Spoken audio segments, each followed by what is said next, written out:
We sit in a room which has, I would say, how many thousands of CDs? You've been collecting records from then until now. Well, when I went first time to the West, which was 1956, I was 18, nearly 19. I brought a suitcase full of LPs.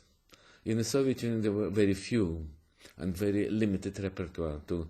And suddenly here I am coming with Debussy and Ravel and Bartok and heaven knows what. And as I told you before, I became an object of interest and envy from many musicians. People couldn't believe that I brought a suitcase of records, because people who went to the West usually brought clothes, perfumes, I don't know what, and they would sell it for good money too, or bring it for their relatives and so on. And I brought LPs. When I opened the case at home, people couldn't believe. I said, "What's that? That's all you bought?" I said, "Yes, and the scores." You couldn't find almost any scores in the Soviet Union. Just almost nothing. Maybe Tchaikovsky symphony, yeah. Maybe Mussorgsky something, Boris Godunov. But almost nothing else. Even a Beethoven symphony was difficult to find.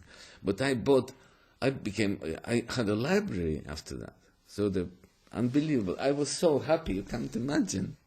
The overriding impression that comes from all this is this wonderful enthusiasm you have. It's perhaps the most useful formula for staying alive. Oh, who knows? Anyway. The thing that is so, to me, impressive about all this incredible discography is the amount of work that has gone into this. It is difficult to know how on earth that has actually been possible, to put in the amount of work that's required to produce a discography of that size and on that level. Where does all that come from? It's very simple. I want to be a part of the great music. I do not pretend that I can play everything particularly well, or sometimes even maybe reasonably well. I did not try to prove anything. I just wanted to be a part of it and to learn as much wonderful music as I could. And since it was possible to record it, I thought it's a very good way of knowing what you can do, what you can't do, because there's also the playback and you listen to what you try to do, which teaches you a lot, of course. And I benefited from it tremendously. I wanted to be a part of Mozart and Beethoven and Chopin and Sibelius and Richard Strauss, because my affection for great music is multifaceted. Yeah? Multifaceted. Yeah. Multifaceted.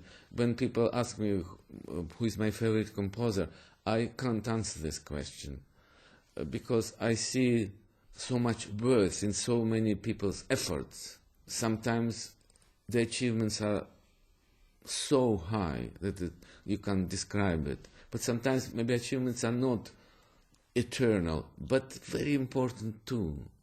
And it's right only to pay homage, yes, to these achievements too. Even maybe the composer was not on the level of Beethoven and Bach, let's say, but still the effort was there, and the achievement was there, and the skill was there, and very often the communication was there on a very high level. So I can't dismiss it.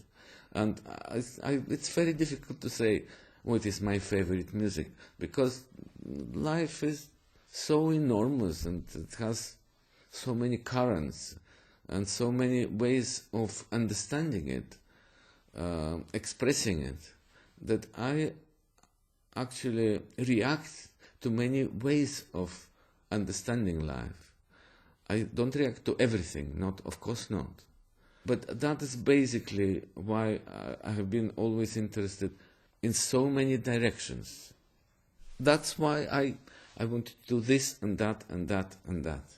And I'm not saying I'm successful in everything. I hope to some degree in some things. But I wanted to do it not to prove anything, but because I want to be a part of it and understand what it's all about, what am I doing, what can I do. That's why I've done so so much and played so much and recorded so much, not for any reason but this that I explained. I wanted to be a part of it and to understand what I'm doing.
In the very opening of our second film together, you say, sometimes it feels that everything is right, just everything went right, but it happens so seldom.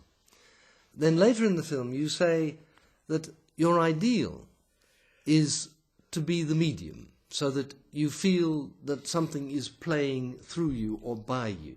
Now, is that a real experience? Does that really happen to you? Maybe occasionally it happens. It's so difficult to put your finger on it. And and even what I said at the beginning of the film, that sometimes it feels something is absolutely right. It might feel right to me, it might not feel right to the audience or to the listener. That is the problem. And very often I think, well, if I feel that I played very well, maybe, who knows, maybe it wasn't all that good.